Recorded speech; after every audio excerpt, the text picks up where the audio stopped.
Good afternoon, everyone, and welcome to this interaction we have today with Mr. Knox Thames. Thames? Did I say it like the river? Thames? We say Thames. Thames, okay, all right. On connected communities, technological advances, and religious freedoms. Mr. Thames, sorry, is the special advisor for religious minorities in the Near East and South and Central Asia at the US State Department. He's visiting India currently, and so we thought it would be wonderful to have him here and give us a little talk about the work he's doing. If you don't mind, we'd maybe ask you to speak for maybe 10, 15 minutes and then open it up to questions based on your remarks. We'll take it from there. All right. Well, thank you so much for hosting this today, and I want to thank the Observer Research Foundation for convening this event and for facilitating this dialogue. As was said, my name is Knox Thames, and I serve as a special advisor on religious minorities in the Middle East and South and Central Asia at the State Department in Washington.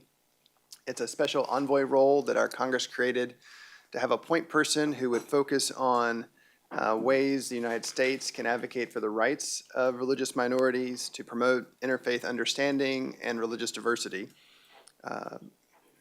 Yeah, go ahead. Yeah, this is my first visit to India, and I have to say I'm very impressed with the incredible diversity found in your country, religious, ethnic, cultural. India is truly unique. I arrived on Saturday morning to just spend some time seeing Delhi, and I visited the impressive Arkshardham Temple, the ISKCON Temple, saw the Baha'i Center and the Jama Mosque, truly impressive structures. And what I've reflected on is how your ancient culture has learned to live in peace among people of different faiths. And I think this diversity is a similarity that we have, that we share, as well as our commitment to democratic principles. But while this is my first visit to India, it's not my first to the region. I was in Sri Lanka earlier this year. I was in Afghanistan about a month ago, where I met with Hazara Shia, as well as the Sikh and Hindu community there. And I've made many, many trips to Pakistan over the years. I think in looking at our countries, both India and the United States are blessed with immensely diverse populations. And these characteristics over our histories have presented us with opportunities and challenges. Our diverse workforces have allowed us to be globally competitive in many different industries, but at the same time, lack of equal opportunities or discrimination against certain segments of our societies have held us back from our full potential. As a result, it's imperative that we keep exploring ways to harness all the talents of all our people to the betterment of our societies. Our social stability, our national security, our economic growth and prosperity, we believe, depend on achieving the rights enshrined in our constitutions that include the full protection of the freedoms of religion, expression, and association, and full citizenship, which entails equal rights and equal responsibilities. And that brings me to why I'm here in India. I think now more than ever, India can play a tremendous role in the region and thereby set an example for the world on what interreligious harmony can look like in the 21st century. I believe this is an area where India is uniquely situated to serve as a leader, given your country's tremendous diversity and richness of culture, combined with the just raw experience of working to develop interfaith harmony over a millennia. The world's biggest democracy, India is home to adherents of all faiths and has made its mark in the world of religion as the birthplace of Hinduism, Buddhism, Jainism, Sikhism. Christianity came here soon after its founding, and there have been Christians in India longer than there have been in most parts of Europe. In addition, Parsis and the Islamic faith have been present for centuries, and more Baha'is live in India than any other country in the world, I understand. But as the world's largest democracy, the world's expectations for India are also higher. India has built institutions that are well positioned and have the ability to protect and preserve the rights of people to practice their religion and to pursue justice in instances where those rights are limited or infringed.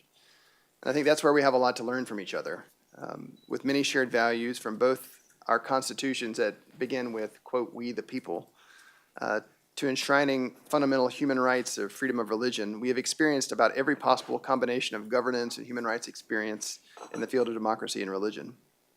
Now, from the United States perspective, it's a priority of our government to protect religious minorities. This reflects American values going back to our very founding, when the first settlers came to the United States, came to North America, fleeing religious persecution in Europe. Now, of course, we're not perfect. We strive to be a more perfect union, but we're always recommitting ourselves to that. Some recent statistics from the Federal Bureau of Investigation show that we've got work to do, that anti-religious hate crimes continue. The majority of them, over 60%, targeting Jews or Jewish institutions, followed with about 18% targeting Muslims, 9% targeting Christians of various denominations, and around 4% targeting Sikhs, Hindus, or Buddhists. Now, we are fully committed to protecting the civil rights of all Americans, full stop. And we have special units set up to track and to prosecute perpetrators who commit these crimes. In addition, we look to advance religious freedom internationally. This is thanks to legislation passed by our Congress 20 years ago this year that created a special ambassador and a special office and the special reports that focus on religious freedom and the right of an individual to believe or not to believe as they wish. These issues are also a priority for the current administration, and President Trump, Vice President Pence, and Secretary of State Pompeo have spoken to these concerns. Our national security strategy, in fact, has a specific section on protecting religious freedom and religious minorities. It declared, quote, "We will advocate on behalf of religious freedom and threatened minorities. We will place a priority on protecting these groups and will continue working with regional partners to protect minority communities from attacks and to preserve their cultural heritage," end quote. In furtherance of that goal, Secretary Pompeo convened in July a ministerial, the first of its kind ever, to address religious freedom globally. 84 countries attended, and over 400 members of civil society and various religious groups all came together to discuss these concerns and to address how we can collectively advance freedom of religion or belief for all around the world. And in my own work, I've engaged with governments, NGOs, religious leaders, human rights activists, young people, women of faith, in this effort. And through this work to promote religious minority rights, I've met with Indian diaspora communities around the world, but particularly in the Persian Gulf. These are many-time Hindu and Sikh communities, as well as Christian and Muslims. From our research, U.S. government statistics note that there are over 300,000 Hindus in Qatar, 250,000 in Oman, and almost 150,000 in Bahrain. And in my engagements with our friends in the Gulf, I've advocated for greater worship spaces for Hindus as well as Sikhs and Buddhists with those governments, so as to better accommodate the religious needs of these expatriate communities. And I hope we can build greater partnerships with the Indian government on how we can jointly encourage the construction of temples and gurdwaras and other places of worship so these communities can have a place to meet. And we believe that providing greater worship space supports religious freedom and also makes good business sense. We believe that both stability and economic prosperity are easier to attain in societies that respect religious freedom and other basic human rights. Now, we can draw on a wealth of data from the Pew Forum and other researchers to show a strong correlation between respect for religious freedom and other human rights and both political stability and economic prosperity. However, we've also seen this truth with our own eyes. I have seen how the openness of the Gulf kingdoms to non-Muslim minorities has helped enrich their countries. I have seen how in our own society, how people from all races and religions can succeed in America thanks to the freedoms we provide for all. And the Indian and South Asian American community is one of our most prosperous communities in our country. And here in India, you really have to look no further than Tata Industries to see how your society has benefited from religious diversity. Simply put, nations that provide religious freedom are generally both more stable and prosperous than those that do not. But this is not the norm, unfortunately. Challenges facing religious minorities come from both authoritarian regimes and non-state actors, such as extremists and terrorist groups. In the 21st century, people and ideas are intermixing in unprecedented ways, and these cultural and societal interactions have resulted in great advancements, but also have stirred resentments against the other, be they a different religion or ethnicity. And in this new reality, we have seen how social media can be a help and a hindrance to better relations. We know that social media and other such technologies can help connect diverse communities and share messages of peace and harmony, but they can also spread hate. Twitter, WhatsApp, Facebook, and other social media platforms pose unique challenges when they are used to instigate mob violence over perceived offensive statements or acts. Earlier, I mentioned the challenge of anti-Semitism, and I think this is an interesting topic to look at in this context. Through the web, haters are able to gain global reach through the use of online technologies, and we've seen an increase in online anti-Semitic harassment and activity. My government, we devote significant resources to countering anti-Semitism online. For example, we support civil society organizations in Europe, which use a range of media platforms to fight against intolerance and xenophobia targeting Jewish communities and other minorities. These efforts help advance awareness of the problem, debunk inflammatory rhetoric, and advance strong and credible counter-narratives. And while we believe that that type of speech is protected, freedom of expression, we should not be silent. Those in position of power and influence and public trust should always speak out, and we must all work with digital stakeholders to better use the power of technology to promulgate counter messages defending human decency and promoting tolerance. So overall, there are no simple answers to this question, and we will all need to watch how social media and emerging technologies will continue to expand its role in this space. So I want to close my comments by noting today is the 70th anniversary of the Universal Declaration of Human Rights. The Declaration was a milestone document in the history of human rights and was enacted by the United Nations General Assembly on December 10, 1948. An American, Eleanor Roosevelt, chaired the drafting committee, which strove to include perspectives from all regions of the world, including the Middle East, Asia, South and North America, Europe, and the Soviet bloc. Two key provisions for our discussions are found in the UDHR, Articles 18 and 19. Article 18 says everyone has the right to freedom of thought, conscience, and religion. This right includes the freedom to change his religion or belief and the freedom, alone or in community with others and in public or private, to manifest his religion or belief in teaching, practice, worship, and observance. And then the following article, Article 19, says everyone has the right to freedom of opinion and expression. This right includes the freedom to hold opinions without interference and to seek, receive, and impart information and ideas through any media and regardless of frontiers. The UDHR was born out of the horrors of World War II and the Holocaust, and it set out for the first time that fundamental human rights must be universally protected for each and every person around the world. 70 years later is still a common standard for all of our countries to strive towards. And the challenges of protecting diversity of thought and belief and minority rights is one shared by our countries as well. So I'm visiting India to better understand how your country has engaged on these issues.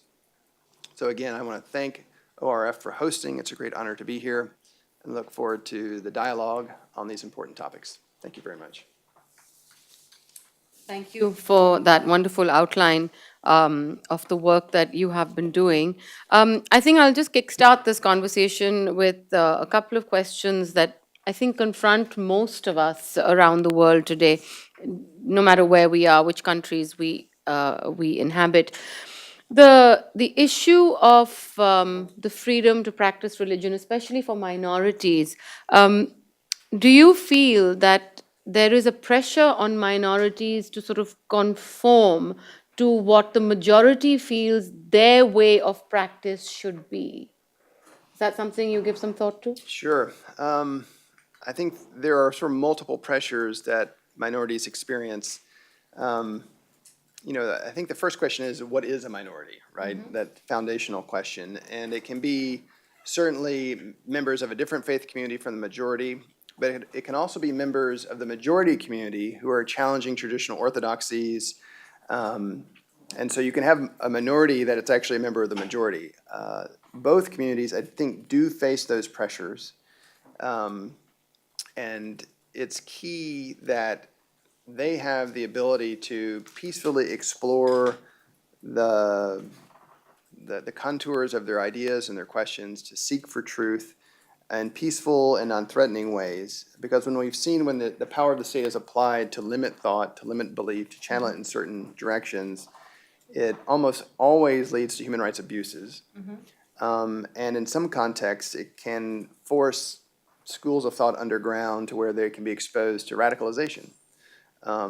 So while having conversations on matters of belief can be uncomfortable, can challenge societal cohesion.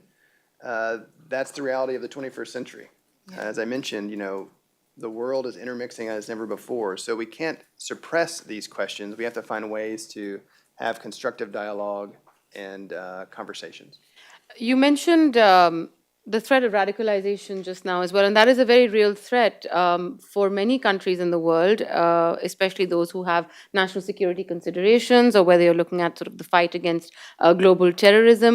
A lot of the world's Muslim population says, without beating around the bush, that the fight against terrorism has been conflated with a fight against Islam and growing Islamophobia in Western Europe and in the United States is something that has pushed a religious minority really onto the sidelines of this conversation.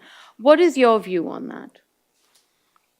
The question being The question being, do you think that their concerns are valid? Do you think that, when they say that Islamophobia has kind of pushed us onto the sidelines, or do you think that there is a real reason why that has happened? I mean, what's the reality? No, I think that's absolutely the case, that in many contexts, a real threat of terrorism has led governments to overreact and clamp down on entire faith communities, viewing all of them as part of the threat, as all part of the problem. Our advice would be to be very targeted in your responses and to separate questions of theology from questions of politics. Now, that's very hard to do, but you have to make that effort. I know in our own context, post 9/11, we launched at the Department of Justice and the Department of Homeland Security special offices that would provide an open door to when the Muslim and South Asian American communities who are being targeted for hate crimes, they would have a place to go. That would be one-stop shopping, so that we could help make them part of the solution and they wouldn't feel like they were part of the problem. I think we've had success in that. We have very strong and robust partnerships where it's a safe space where our government can be criticized for policies that they say are going too far or too broad brushed or not considering their religious considerations. And that's helped us make smarter policies that incorporate them into the common effort to defeat terrorism. And so that's a model we hope to share with our friends. My office, the Human Rights Department that I'm in, we actually will fund for the Department of Justice and Homeland Security to go do workshops with our partners to share these best practices. We've done it in Europe, we've done it in Asia, we've done it just recently in Africa, out of a recognition that these are very challenging questions, and by bringing law enforcement officials together, hopefully we can find durable solutions. Because, I mean, one of the things that, we see it in China, we see it in many parts, of the Middle East as well, or other conflicts that take place. When there is a difference or there is a conflict that has its roots in issues other than religion, there is an attempt to give it a religious tenor as well, and sort of bring that under the arc of a global radicalization that's taking place. So, for example, if we look at China and we look at the Uyghur Muslims over there, what the Chinese state says about them, and I think that's something we see in country after country. Now, on the one hand, we have this.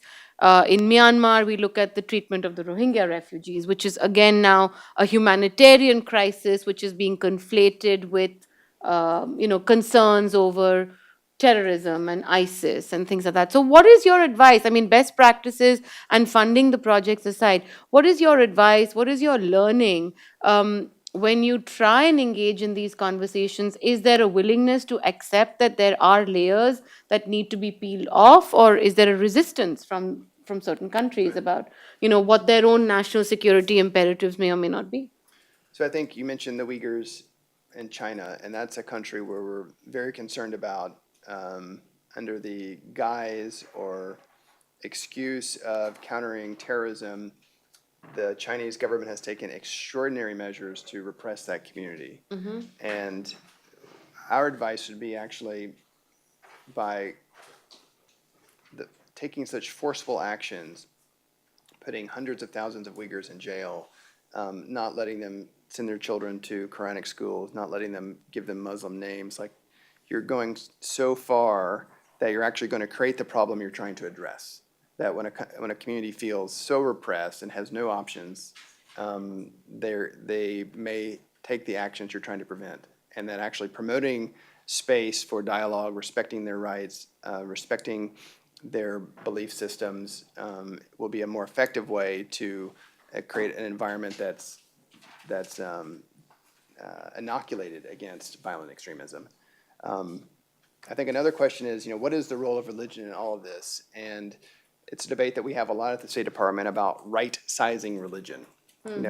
It's rarely everything in a context, but it's also rarely nothing. It's usually something. And how do we evaluate that when religion, ethnicity, identity, they're all intertwined in ways that are really impossible to splice apart, and it's intertwined in unique ways with each individual. And so we've taken steps just with our own agencies to try to at least increase the religious IQ of our colleagues so that they will have the toolkit they need to see the religious landscape and to contextualize it in an appropriate way, so that our policies are more targeted, more effective. But in all of that, there is an important human rights component that needs to be maintained. That minority communities, be they Muslim or Hindu or Buddhist or Christian or whomever, if they feel like they can't express their deepestly held beliefs freely and peacefully, then every other question, I think, will take a back seat. And so the human rights component needs to be incorporated into our counterterrorism strategy, our CVE strategy, the way our defense community engages. And that's a conversation we're having constantly with our different colleagues in different bureaus of the State Department and different agencies. What do you think the United States could do differently, even when it's in its own domestic context, on the issue of religious freedoms for minorities? I think we can always strive to better apply our own constitutional protections and domestic laws. This is something that needs to be continually refreshed and recommitted to. The work of the Department of Justice is very important in defending the rights of Americans to, for example, of Muslim girls to wear the hijab in public schools. Department of Justice will actually sue schools who have not allowed girls to wear the hijab, because that's part of the constitutionally protected rights that Americans have. There will also be in other cases where a city will say, we're not going to let a church be built, and use zoning laws in a way that are impermissible, and the Department of Justice will intervene in that way. So it's continual vigilance. It's also, I think we can't do enough in the space of education to ensure that children at a young age are exposed to people from different backgrounds, because in it humanizes other people because they're their friends. And I've often thought about, I grew up in a very rural part of the United States that had very little diversity. And now I live in the Washington, D.C. area, and my boys have friends who are Hindu, Muslim, all different types of expression of Christianity, Jewish, atheists. And my wife and I have reflected about how they're going to be so much better positioned as sort of global citizens because they know all these kids, they're their friends, there's no mystery about it. And so we're fortunate to have that just by where we happen to be living now. And so how do we help foster those conversations so that we're each not going to our own corner and are afraid of the people over there, but are rather understanding, okay, they think differently than I don't have to believe like they do, but they have the right to do that, and we can still be friends and cheer for the same sports team or political party, or and celebrate each other's holidays and express those warm sentiments of Merry Christmas or during Diwali or whenever. I think that's a space where we can do better. I think everybody can do better because it's going to be the challenge that we'll face in this new century that we're in. So, given that you identify the threat of the future of sort of this multicultural experience as a challenge that we will face going forward, I think one of the reasons we might face a challenge on that score is simply you touched upon it earlier in your comments is the role social media plays in interactions and in speech that brings or separates communities, brings them together or separates them. And I think, when it comes to social media, which operates under scant regulation right now, I guess that's one way of putting it. And we talk about the freedom of speech. It's enshrined in your constitution, it's enshrined in our constitution. Is it an absolute right? Is it a right that comes with some amount of responsibility? If so, what kind of boundaries are blurred on how it's exercised in social media? These are serious challenges, and I think the United States is facing them as much, if not more, as anybody else. I mean, we saw that Mark Zuckerberg was facing hours and hours of Senate hearings and congressional hearings on the role his platform, for example, has played in the spread of speech that essentially divides. Your views on that? Yeah, I think the social media, we would say in the United States, is the Wild West now. And it's just a new frontier, a new area that, didn't exist 10 years ago, maybe even 5. This is a space that we're all learning how to grapple with. But it's a space that young people will always know and never remember a time when it didn't exist. Right. And so how do we navigate this? And I think this is where there are no clear answers. Our perspective would be that, governments sanctioning appropriate forms of speech is usually proven to be ineffective and has often opened the door for selective prosecution and actually targeting of dissidents and not the actual purveyors of hate. And it's going to take, we have one of our former Supreme Court justices talks about the marketplace of ideas. And we need to be selling better ideas in this marketplace of social media. And we also have a responsibility that when we see hateful speech, to condemn it and to make it clear that this is unacceptable. Now, it's hard with trolls and bots and all that, and that's the technical side of it we have to work out. And I think that's where we've had conversations with Facebook, with Twitter about, they have responsibilities too, that they can't just say, we're an open platform and do whatever. Because clearly when you've got people calling for violence, that is the bright line in the US system. Advocating for violence is impermissible speech. And that's where our law does come into effect. And we saw, ISIS being one extreme example of them using Twitter to recruit and to target people.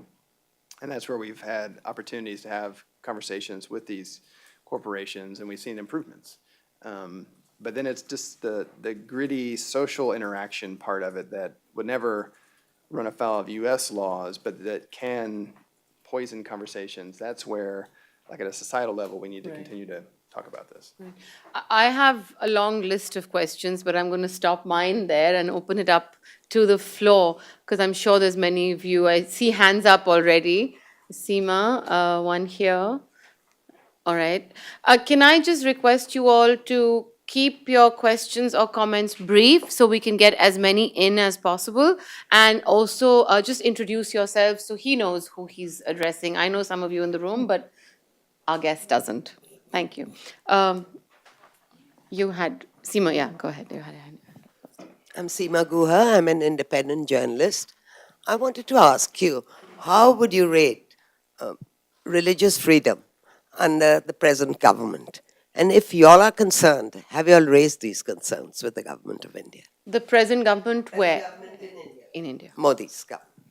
You want to take several You questions? know at about once the or one at a lynchings time? and all that. Okay, yeah, all right, we can do that. So just bring the mic up here. We'll take 3 questions at a time. I have a mic, yes. Thank you. My name is Simon Horenberger. I work for the French Embassy.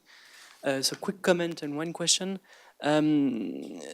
What we understand now is that religious freedom is not only about the political regime. It's not about not the autocratic regimes that suppress religious freedoms. But what we see is that also in all democracies, whether it be in the West or in emerging countries, we see that even democracy is not enough to preserve this religious freedom. And there is something also striking when we look at, for example, Myanmar, is that the democratization process went in parallel with an increase in interfaith violence. So our vision from France is that this question of religious freedoms is now key for all countries, whatever actually the political regime. And so my question would be, what is the place for diplomacy, and especially of international organizations like the UN, like UNESCO, to preserve religious freedoms and harmony of societies? And what is the right balance between the role of those international organizations and, of course, the preservation of national sovereignty? Thanks a lot. One more there. I'll come to you in the next round then, okay? Yeah, the last question in this round. I'm Liris. I work as an independent researcher. I understand that religious repression of religious minorities would also encourage or lead to responses from the religious minorities, be it seeking asylum, migrations, or even armed violence. Now, my question is, what do you think about these responses, and do these responses have any say in advancing or the repression of religious freedoms in those countries? Okay, thank you. Did you get all the questions? I think so. All right. Shoot. The question about do we rate the Indian government? Well, we don't. We do an annual report on every country in the world that is fact-based. There's no analysis in it per se, but this is an issue that we discuss with all our friends and allies, and so we talk with the Indian government like we would talk with the French government, like we would talk with the Canadian government. So I'm not in a position to give a rating. That's not our approach or our mandate in this space. Regarding the role of the United Nations, the role of international organizations. Before you continue, Yep. I think the follow-up question to that was whether you had any conversations in Delhi with the Indian government on the issue of religious freedoms, irrespective of the rating. I mean, we have talked with the government here in Delhi about this, as we would with all our friends and allies. What sort of response do you get? A constructive one, so. Regarding the role of international organizations, our engagement on religious freedom is grounded in international standards. We always point to the Universal Declaration of Human Rights. You also have the International Covenant on Civil and Political Rights, which came later. But I think the UDR is actually the clearest expression of what is religious freedom.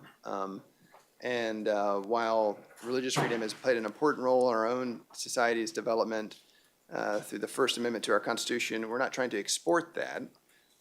We're just pointing countries to the common standard we've all agreed is the one that should be the measuring stick for all of us. We view the United Nations as an important partner, the UN Special Rapporteur for Religious Freedom we partner with regularly. We've also created a network of like-minded countries. I co-chair this network with Canada, where we bring together countries like France and others to talk about ways we can work together to advance religious freedom for all. So we value multilateralism. I think the ministerial we held in July was a great expression of that. And then the question about the response of minorities, our first hope is that they have routes to their own governments and can seek effective redress. It's the fundamental responsibility of every government to protect the rights of their own citizens. That's what we want to encourage. That's where we want to try to, if a country has less capabilities, to help build those capabilities so that minorities don't have to flee. They don't feel like taking up arms is the only option, that they have a voice, they have a recourse. And so in our engagements, that's the kind of space we're hoping to build and promote. All right, one more round, Dinkar. I know you had your hand up, and then, 1, 2, and then we'll see. Go ahead. I'm Dinakar with the Hindu newspaper. A quick question about the Middle East. How do you see the situation about religious freedom in Yemen, in the background of the Yemen conflict more so, and about Saudi Arabia in the recent backdrop of the journalist killing? But, I'm sorry, the last part? Saudi Arabia in the In the recent, context over the of recent Jamal incidents, Khashoggi's killing, yeah. Khashoggi's killing. Okay. Can you bring the mic here? Yeah. All right. Okay, go ahead. Hello, James. My name is Swati, and I'm working with the Countering Violent Extremism program at ORF. So I have three quick questions for you. There is a growing fear within the CVE community that under the current US administration, CVE funding is getting cut. I don't know how true or false that is, because even the organization Life After Hate, which is an anti-extremist organization formed from former white nationalists, they have a great fear that their funding has actually been cut down from the time the current administration has taken place. So I want to know how well is this founded that the current administration is pulling out CVE funding. And I wanted your thoughts on atrocities that are committed against religious minorities that are not recognized by the states. For example, in Egypt or China, because there are certain communities like the Baha'i in Egypt that are not state recognized, so they don't get any kind of government benefits. In fact, they're not recognized in Egypt as such. And also, how does one build counter narrative when it is mostly seen as a defensive action? For example, you were talking about the rise in anti Semitic hate speech online in the US. And with the recent Pittsburgh synagogue shooting, how does one build a counter narrative when it is xenophobia that is affecting people? When it is there, it will also be there in the form of anonymous online activity. How do you build a counter narrative? Okay. Should we just take these and then we can move on to the. She's asked quite a few questions. Okay. Yeah. On the religious freedom situation in Yemen, we've been following very closely the situation for the Baha'i community. We recently, my office, we led an initiative to where we issued a joint statement with Canada, the United Kingdom, Germany, and one other country I'm blanking on, decrying the treatment of the Baha'is in Yemen. There are 2 Baha'is who are on trial by the Houthi rebels for the crime, quote unquote, of being a Baha'i. Another 50 have been prosecuted or jailed at various times by the Houthi rebels, and we're calling for their unconditional release. Saudi Arabia with Jamal Khashoggi, I would just refer you to the statements of Secretary of State on that, but would also add that we've continued to engage the Saudis on religious freedom concerns. We have a special designation for the worst violators of religious freedom called countries of particular concern status, or 10 countries on the list right now. Saudi Arabia has been on that list since 2004, so we've made our concerns about the conditions there clear for over a decade Can you through tell that us who the others mechanism. are on that list? I should have wrote them all down. Saudi Arabia, China, Burma, North Korea, Eritrea, Sudan, Iran. Lost count. Who's counting? To be 3, 4, 5, 6, 7. You've got 3 more to go. 3 more. So that's a good sampling. How about that? Okay, all And we also right. have a special watch list, and Pakistan is on that list about the Okay. conditions there. Regarding the question of the funding level for CVE, I don't know off the top of my head, so I can't speak to that. But I do know that the Human Rights Bureau that I'm based in, that we have done funding to engage the CVE question from a human rights perspective. Your question about unrecognized minorities who are persecuted, I think, is a great question. I think what we've done with the Baha'is in Yemen, for example, is part of that answer, that we do want to advocate for them. I think some of the most vulnerable communities that I've seen are communities of atheists and converts, which are two communities that really on the surface have nothing in common, but in a lot of conservative societies are both face the same societal and legal pressures. And so that's been part of the conversation. How do you, when you truly respect freedom of conscience, people should be free to change faith or have no faith, to explore, to search for truth.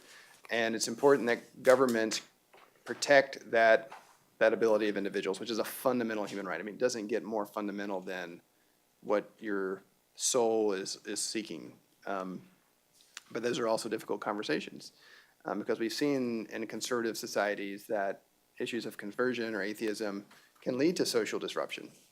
And I came from a conservative part of the United States, and if people were to convert to a different faith, I understand the social disruption it could cause. I mean, I often point to my own experience. My family went from being Presbyterian to Baptist in my hometown.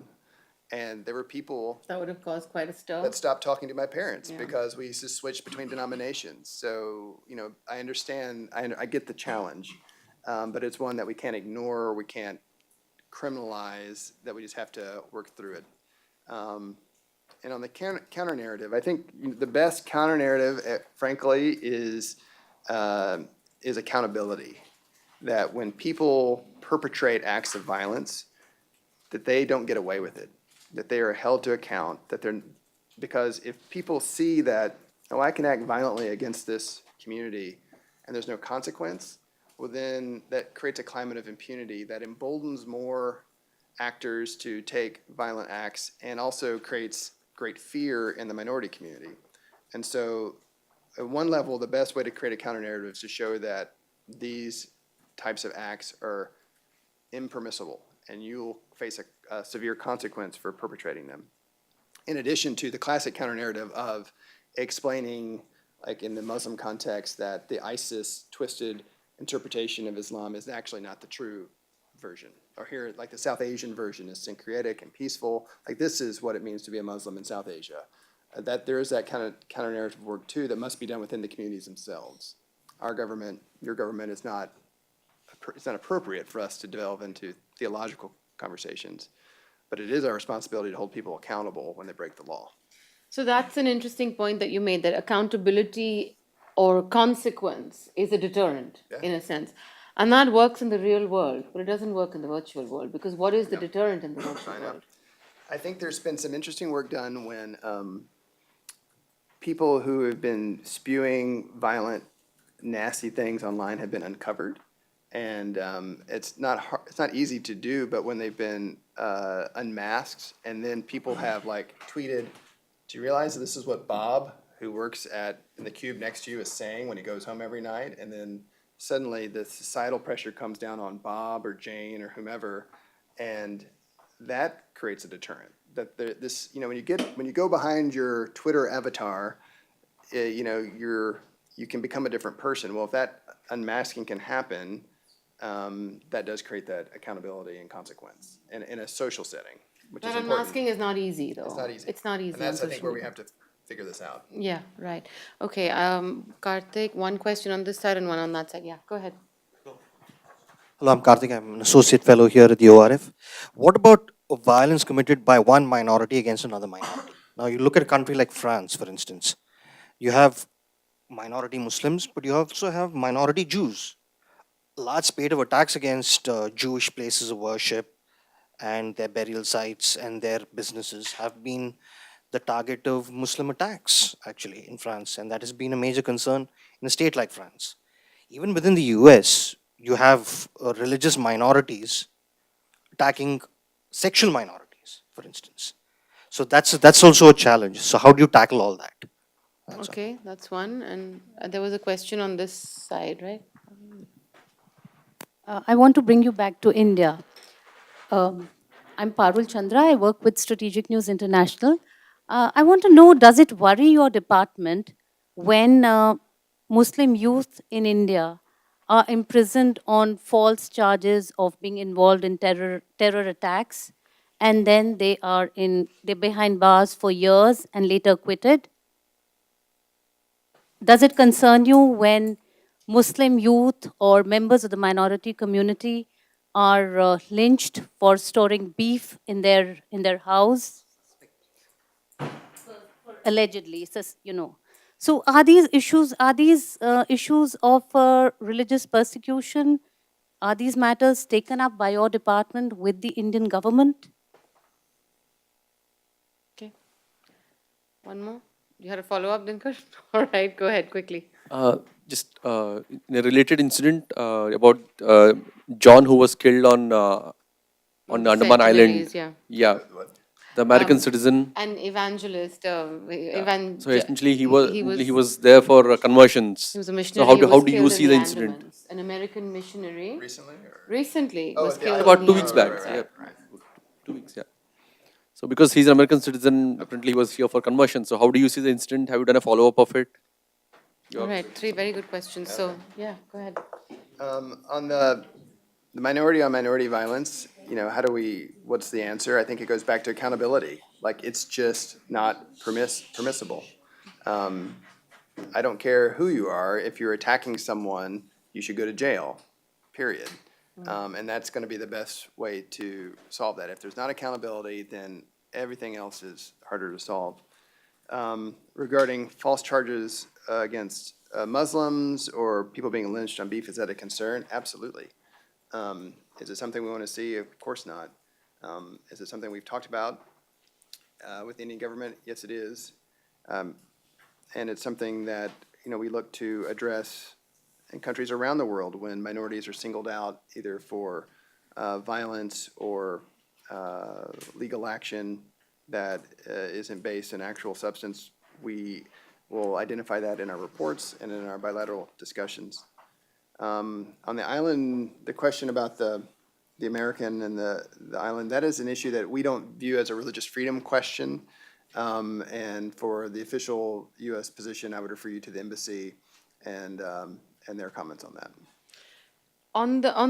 Just as a follow-up question to the one on the under trials and the lynchings that was asked in the Indian context, if and when you do bring it up, or the United States does bring it up with the Indian government, there was a recent report by the was the U.S. Council for International Religious Freedoms as well, yes, commission, which came out, which looked at India's record in the last couple of years.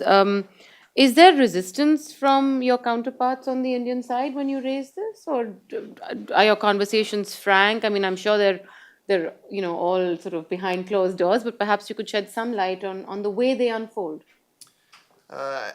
First, to explain this U.S. Commission on International Religious Freedom, it was created by the same act of Congress that established the Office of the State Department. There's often some confusion about the difference between them and the State Department. USERF, which is how we refer to it, the acronym, is an independent U.S. government advisory body. So they are mandated to write reports on the worst situations of religious freedom around the world, and then to also identify recommendations for U.S. government action. So there's something like a watchdog and a think tank. And they report on about 20 countries or so every year. As far as our engagement with the Indian government, I don't want to get into specifics on that because I just don't think it would be appropriate to go too far down that road. But I would say, these are issues that we discuss with all our friends, and we discuss it frankly. And we may have disagreements on approach, and that's okay. But it is, the reports that the State Department write are required by our Congress. It's a reflection of American values, and these are topics that we incorporate into all our bilateral discussions. So when the USCIRF report came out here, there is a sense, though, that when these reports come out and the United States is releasing them and making an assessment on the state of religious freedoms in other countries in the world, that perhaps, there's stuff back in the United States they should be looking at first before talking to other countries. So, I mean, we're all in a state in the world right now where we need to hold up a mirror to ourselves. Right. I don't think any country is exempt from that rule, including the United States. And we wouldn't say or pretend that we should be either. At the very technical answer is the State Department and USERF are both mandated with an external point of view. So we just aren't chartered to report domestically. That being said, we do track hate crimes against all Americans, and the statistics I highlighted in my presentation were based on that work, where the Department of Justice, the Federal Bureau of Investigation work with the states, all 50 states, to gather that data. And we think data collection is really important because if you don't know who's being victimized, it's like a doctor not knowing what are the symptoms. So we don't know how to respond. So that data collection is really important. And it's something that we actually encourage governments to do and to create those pathways so different communities can have a voice. We don't pretend to be perfect. We have struggled with minority rights. I just, over Thanksgiving, had the opportunity to view the new Smithsonian Museum for African American History. And I took my boys, my wife and boys went. And it was really important to see the story of the African American experience set in the story of the United States. And it's painful. And we got a lot of things wrong. But the fact that we have this museum to highlight those places where we didn't live up to our ideals, where we fell way short, is a challenge for us today to ensure that that doesn't happen again. And when new challenges arise, that we fall back to those values and look to ensure that every American, regardless of what they believe or don't believe or the color of their skin, can fully enjoy all the rights and protections that our founders placed in the Constitution. You know, as a follow-up to one of the questions that was asked earlier, a comment that was made, I think, by our French friend over here on whether democracy is now enough. I think you made that comment, right? Or democratic principles are no longer enough when it comes to ensuring the rule of law, which is in a sense essential to the protection of these human rights that we talk about.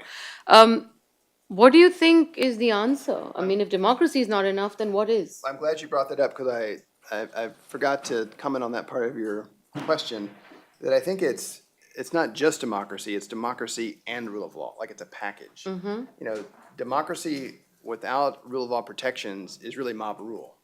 And our constitutional systems were set up to create, a framework in which the will of the majority can be heard, but there are limits to how far that the majority can direct the mechanisms of government to go. So, and when you only have one, if you only have democracy, then that can lead to impunity and minority violations.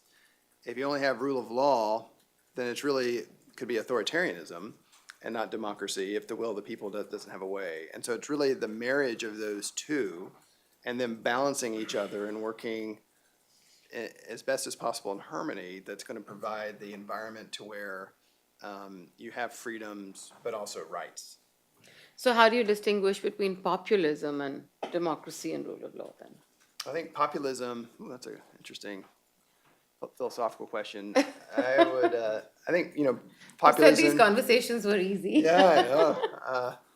I think that would be an expression of democracy that rubs up against the rule of law. And it's, it's a challenge that many countries are facing. Any other questions, guys? I mean, I can go on asking. I'm going to put you here. Tinker, come here. You mentioned about the two categories on the index, the countries with the grave concern and the special watch list, on which two of our neighbors figure, China and Pakistan. What was your question about those? The two categories you mentioned in the index, on which one is China is on one of the lists and Pakistan is on the watch list. Particular concern Special and on the watch list, yeah. So what exactly is the measures you're, because of the watch list, what measure are you taking? What is the conversation you have? Yep. Current status of it? Yeah, and one more question here. Just hold on. Yeah. Yeah. You. Hi, my name is Javad. I'm a student. The recent Religious Freedom Report by the State Department brought a tragic picture of increasing attacks on religious minorities in Afghanistan, for example, attacks on Shia worship sites by ISIS, or even killing of Sikh religious leaders. And it is going to the extent that these religious groups think that government is not doing enough to protect them, if it ever wants to protect them. And some of them even have taken arms to protect their areas. I wonder how the United States views these developments, especially in light of hearing about a possible peace agreement in the near future. Thank you. Okay. Should we take these two and then come back? Sure. CPC and Watchlist. By the way, I wrote down all 10. So the three I was missing were Turkmenistan, Uzbekistan, and Tajikistan, Oh, okay. the All former right. Soviet ones. The CPC is the worst designation. It's when there are particularly severe violations of religious freedom that are systematic, ongoing, and egregious. So a one-time bad event wouldn't be enough to put a country on the CPC list. It has to be, happening regularly, be policy, or it can also be the inaction of the state. So if the government is permitting non-state actors to commit systematic, egregious, and ongoing violations, then that also can put a country Against on the list. minorities. Against Against anybody. religious minorities or anybody. Anybody. Okay. The special watch list was a new addition that Congress added 2 years ago that was creating sort of a stepping stone to CPC. Before the special watch list, it was either you were one of the worst countries in the world or you weren't. And so now we have the ability to have, to express our increasing concern to governments and give them a chance to respond. Our goal is not to add countries to these lists. Our goal is to have no countries on these lists. So Pakistan was added for the first time last year, and that was a clear message we wanted to send to Islamabad that we're concerned about the treatment of Shia, Christians, Ahmadis, Hindus, but also majority members of the population due to state actions and inactions. So that was a useful tool that we have now. So in what, our what program. provoked the addition of Pakistan on this list? A Was there variety of any things. specific incident or? I think we've seen the way that they use their blasphemy law, where they have more people in jail for the quote-unquote crime of blasphemy than any other country in the world. The forced conversions of Hindus and Christians, the treatment of the Ahmadis, a variety of things. Okay. And what measures do you take under that? Once you put it on the list, what does it mean? For a special watch list, it's purely symbolic. It's a signal. For a country that's a CPC, there can be sanctions applied. So of the 10 CPC countries, 6 have sanction applied for the religious freedom abuses, and the other 4 have, you can also do a waiver.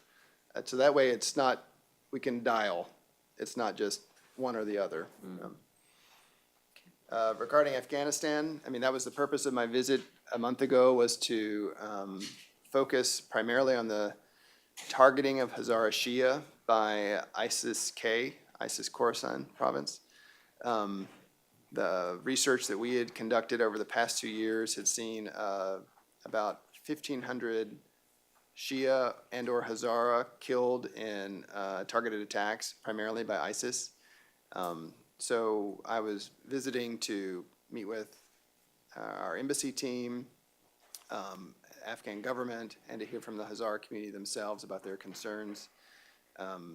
We have seen the Afghan government respond when the Taliban attacked Ghazni province 3 weeks ago.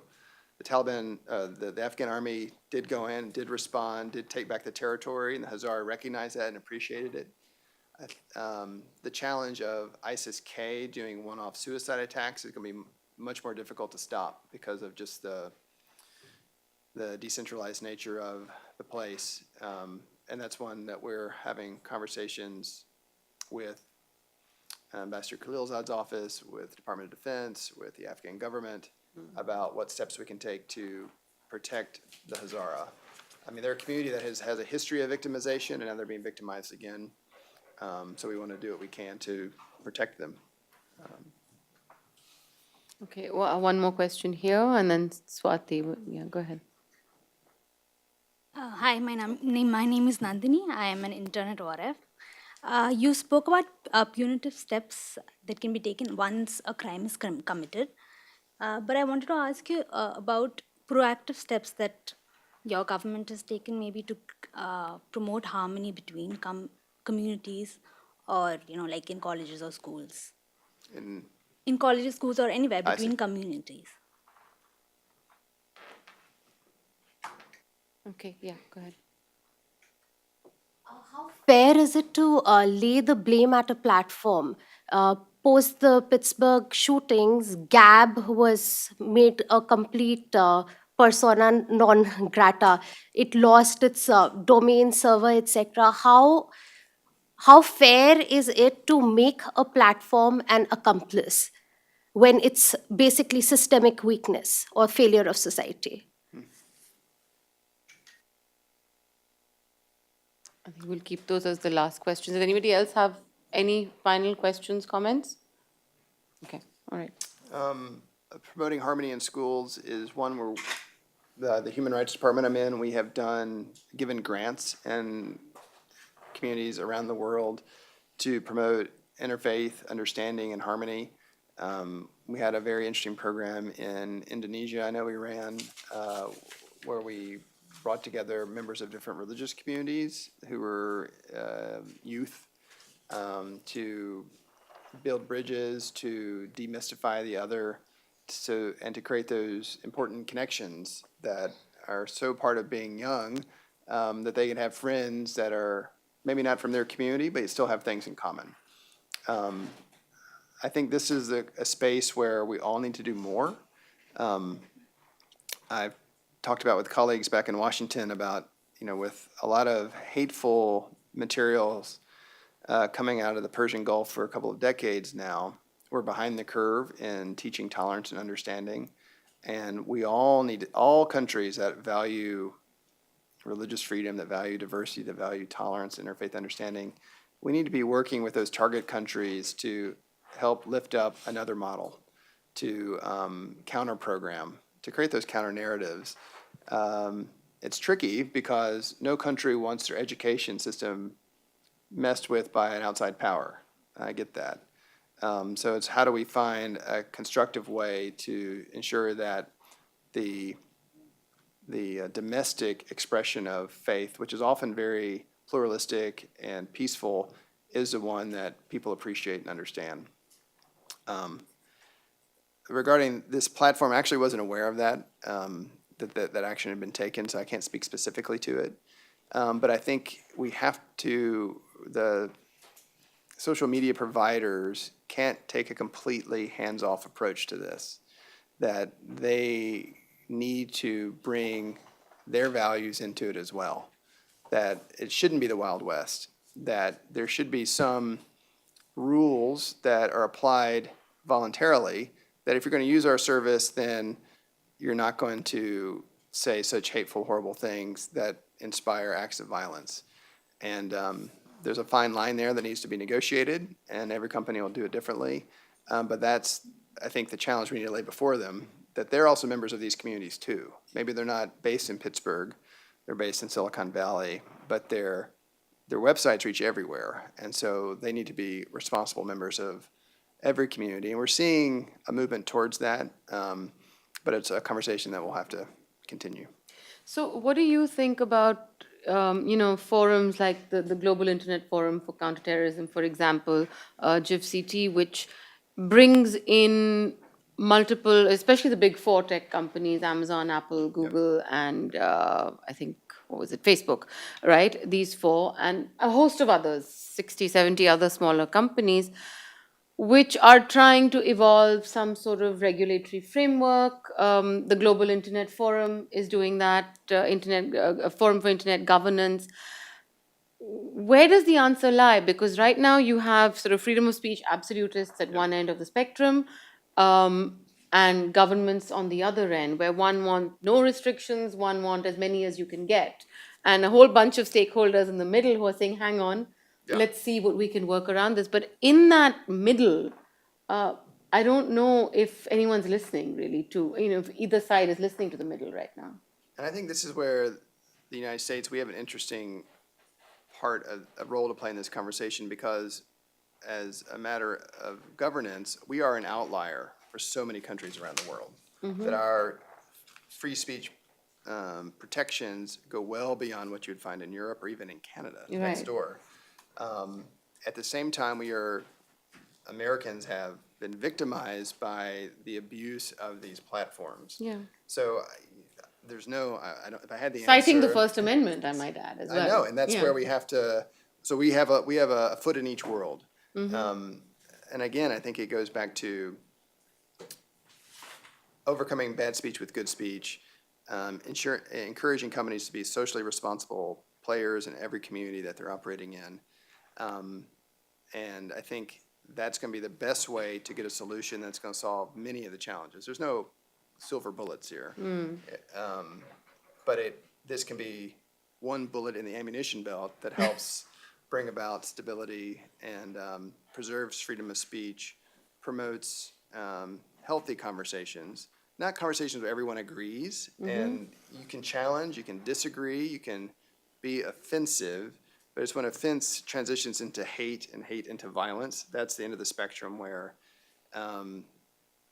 we have to really put our best minds together on how to walk through that together. And the one thing that we sort of skirted around and didn't touch upon in the conversation is, we're having these sort of country-specific conversations about what religious freedom means in each space. But the fact that now we're talking about regulating or finding ways to counter speech on internet platforms essentially also means that there is a borderless universe we're inhabiting Yeah. when it comes to the freedom of practicing religion for religious minorities. So can we see or envisage a foreseeable future where countries with diverse interests, backgrounds, geopolitics are able to find a common kind approach. of common bridge? Because if this is borderless, the abuse is borderless, the violence is borderless, the hate is borderless,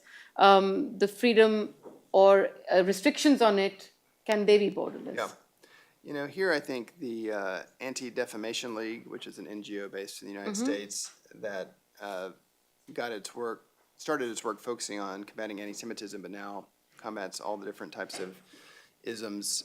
They've done some very interesting thinking about this question, about how do you engage service providers, how do you engage the internet community writ large in a way that meets our First Amendment protections, but also isn't blind to the reality of how these platforms can poison discourse and hurt people in the real world. The cyber world can interact with the real world, as we've seen tragically. Yeah.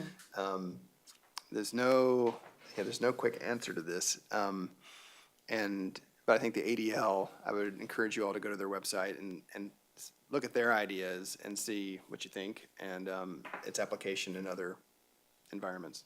Because we have a situation now where, and it's happened in the Indian context, where I think the Indian government was seeking information from Facebook. And Facebook said, we're governed by US law, so we can't divulge information. And then after going through hoops of the MLAT and things like that, Facebook then says, well, but the information is stored in our server in Ireland, so we're going to toss you over to the Irish government. Now you try and get your information from there. And in a sense, everybody is working in these sort of silos, whereas this is a response that needs people and governments, countries to come together. Maybe international law has a whole new area of study. It certainly could. One conversation we've had with Facebook is their responsibility to monitor the conversations on their platform to ensure that calls to violence aren't happening. So there was violence back in March in Sri Lanka, where there was in the city of Kandy, there was a traffic accident where Muslims accidentally killed Buddhists. It's interesting, the local religious leaders worked it out and everything was fine, and it was extremists in Colombo that used Facebook to whip up mobs that led to people being killed.